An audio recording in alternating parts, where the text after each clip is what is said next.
Boa noite. O assunto que iremos abordar hoje está em Gênesis de Moisés, da fita 4, em que o Honório trouxe a seguinte pauta: No princípio, criou Deus os céus e a terra. Trabalhamos isto.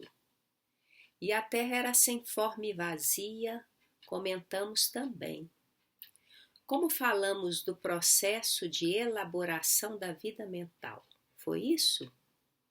Então, esses elementos que, sendo trabalhados e organizados, realmente começam por um processo assim de esboço, um processo muito rudimentar e vai tomando forma.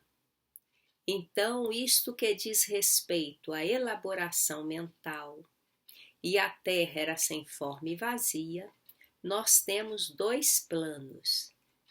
A área de elaboração do orbe, não é? Devagar ela vai sendo formada e edificada. E a terra dos corações não é representando os corações fisicamente falando, não. É um plano de sentimento. E o sentimento, no seu sentido já de elaboração, de encaminhamento, ele é uma construção também. Uma construção decorrente de todo um sistema de elaboração da nossa vida íntima para além do campo intelectivo. Então, esse coração define a terra profunda. Então, quando Jesus define hoje, eis que o semeador saiu a semear, no campo da observação literal do registro, é semear a terra, não é isso? Para colher. Mas a terra, essencialmente, que os espíritos dela lá nos comentam, é a terra dos corações. E a terra dos corações é a terra essencialmente do campo do sentimento. Então, o sentimento necessita ser elaborado através de lances mais profundos e mais distantes, ou seja, nós podemos elaborar no campo mental. Como podemos verificar nos apontamentos do Honório, a cocriação de ambientes palpáveis como a Terra, ou de construções a níveis imponderáveis, como no campo mental, na sua origem se dão em forma de rascunhos, para no tempo tornar-se em linhas definidas e palpáveis. Não há edificação no macrocosmo ou no micro da mente que não se inicie por uma representação do pensamento. Daí ser, em princípio, sem forma e vazia, para o observador que está de fora, mas não para o planejador em sua cabeça. E somente após o surgimento da luz é que pôde se vislumbrar algo. Tanto que o texto diz: e havia trevas sobre a face do abismo. Também no campo das ideias, enquanto não enxergamos os contornos exatos da planificação e projeto, a luz fica submersa na projeção esboçada. Somente quando examinamos amplamente os prós, os contras, é que a luz se instaura e passa para a apropriação, sendo estruturada numa planta ou planilha tangível. Aí tem início, gradativamente, o surgimento da terra, que é tornar a obra externada, até que alcance a construção propriamente dita. Mas o assunto alcança a terra dos corações que nos interessa de perto. Porque a ampliação do campo do sentimento é o passaporte de todos para novo piso de emancipação espiritual e de acesso a novos céus e novas terras. Então, como disse nosso orientador, temos que semear nessa terra profunda para não estacionarmos. Só consegue semear bem quem conhece amplamente a própria terra. Apropriar da noção de onde estão nossos melhores conteúdos a serem expandidos e quais os de natureza ineficientes e impróprios para trabalharmos na remodelação e melhoramento. É a posição dos semeadores atentos e produtivos. Conta-nos a boa nova que quando Zebedeu ficou sabendo que seus 2 filhos, pérolas sagradas do seu coração paterno, Tiago e João, passariam a seguir o mestre Galileu para a implantação do seu reino, ele foi ter com Jesus para entender do que se tratava esse ideal de vida, para ver se aprovava o programa que surgia.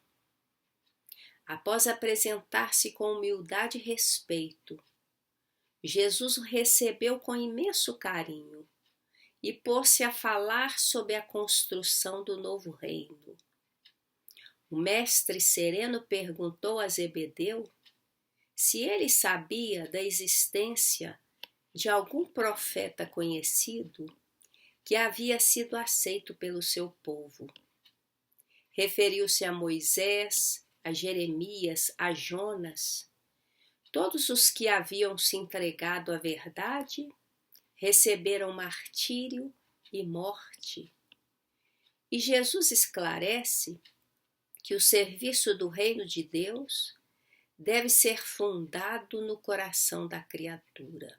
E considerou: o trabalho árduo é meu gozo e o sofrimento meu cálice, mas o meu espírito se ilumina na sagrada certeza da vitória. Zebedeu ia alimentando-se daquelas considerações elevadas e frutos de genuína força e beleza, e estava profundamente sensibilizado com tamanha energia de bondade e sabedoria. Mas o Honório prossegue: eu necessito me aprimorar. Como? Não sei. Quanto que eu vou gastar para alcançar um piso? Não sei. Esses pontos de elaboração do dia a dia podem demorar séculos, mas se não fizer um lance nas metas básicas, nos campos, vamos dizer, do macro, eu não consigo alcançar. Porque fica só circulando no micro, como o verme fica na terra. Tem luz lá e ele caminha para a luz para poder sair da treva, entendeu? Então não tem. Então a elaboração sem forma e vazia decorre de quê? Que quando esses acontecimentos começaram a surgir, surge a noite, surge o dia, a luz, etc. e tal, tudo isso foi decorrente de um planejamento global. Então não adianta nós ficarmos com reunião a vida inteira, como espírita e não espíritas, se nós não temos uma bússola assentada para o reino dos céus. Então, para onde você vai? Para o reino dos céus. Não sei se vocês estão entendendo. Porque assim nós somos mais felizes nos discernimentos, nas decisões, dentro do painel de vida que nós alcançamos. Mas nós vivemos em função de emoções. Bate aqui e nós vamos para lá, e bate ali e nós voltamos para cá.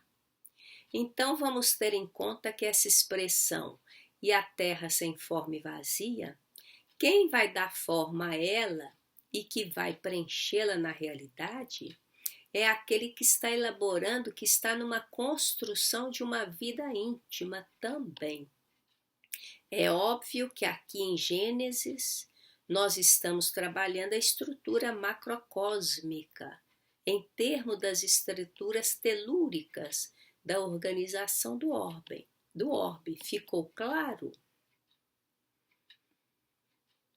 E o saudoso companheiro vai dizer que não adianta ficarmos projetando com uma visão acanhada de conquista se nós não saímos do lugar. Temos que definir metas robustas de alcance no tempo, mas trabalhando passo a passo no correr dos dias. A grande conquista da criatura é atingir a condição de espíritos puros, simbolizada essa posição na vida de nosso Mestre e Senhor. Embora o tempo será imenso quando balizo minha condição humana com a perspectiva de pureza do sentir, fica claro que todo matiz de impureza em mim que consigo perceber precisa do meu esforço contínuo no sentido de desmontagem dessa engrenagem pura. Só assim estaremos rumando no caminho ideal. Lembrou o companheiro que muitos de nós passamos dezenas de anos como espíritas e quão poucos esforços fazemos. A luta tem que ser diária, aclimatando a pureza do sentir, tanto nos seja possível em nossa condição deficitária humana, em meio aos desafios e pessoas do caminho. Porque a convivência com o outro nos revela. E naquela reunião em casa de Pedro, em que Zebedeu ouvia Jesus embevecido com suas palavras esclarecedoras, eis que em dado momento Jesus diz que os verdadeiros discípulos das verdades do céu não aprovam o erro, nem exterminam os que o sustentam. Trabalham pelo bem, porque sabem que Deus também está trabalhando. E numa síntese maravilhosa ele proclama: o Pai não tolera o mal e o combate por muito amar seus filhos. Vê, pois, Zebedeu, que o nosso reino é de trabalho perseverante pelo bem real da humanidade inteira. Zebedeu compreendeu que até ali sua vida percebia Deus como Jeová com sua voz de trovão, e seu coração conhecera a lei rígida. Mas Jesus apresentava-lhe um Pai amoroso e amigo dos seus filhos, que acolhe os derrotados da sorte, os velhos e os humildes. O velho pescador de Cafarnaum soltou as lágrimas que lhe rebentavam do peito e ajoelhou-se. Adiantando-se-lhe, Jesus exclamou: levanta-te, Zebedeu. Os filhos de Deus vivem de pé para o bom combate. Avançando então dentro da pequena sala, o pai dos apóstolos tomou a destra do mestre e a umedeceu com suas lágrimas de felicidade e de reconhecimento, murmurou: Senhor, meus filhos são vossos. Jesus, atraindo-o docemente ao coração, lhe afagou os cabelos brancos, dizendo: chora, Zebedeu, porque as tuas lágrimas de hoje são formosas e benditas. Temias a Deus, agora o amas. Estavas perdido nos raciocínios humanos sobre a lei. Agora tens no coração a fonte da fé viva.